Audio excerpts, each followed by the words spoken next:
You just ran 19.6? 19.6-ish.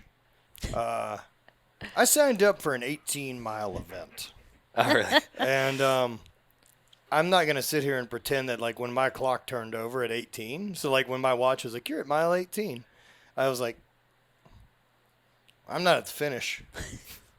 And, like, I also know that there's, like, a part of the trail was an out and back, and I know that I'm not on the familiar part of the trail yet. Mm-hmm. And so I'm like, this is going to be longer than 18, clearly. Yeah. But so then I start doing calculations because it's a 30K, which means, like, well, 3.1 is 5K, so 6.2 is 10, so 6.2 times 3 is 18.6. I'm like, oh, no problem. 0.6.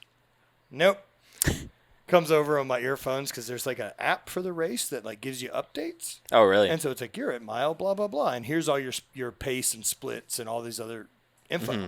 It's really rad. Plus, it had kind of like a historical thing to it. I think it's Race Joy was the name of the app they used. But the announcer for the whole thing had pre-recorded a bunch.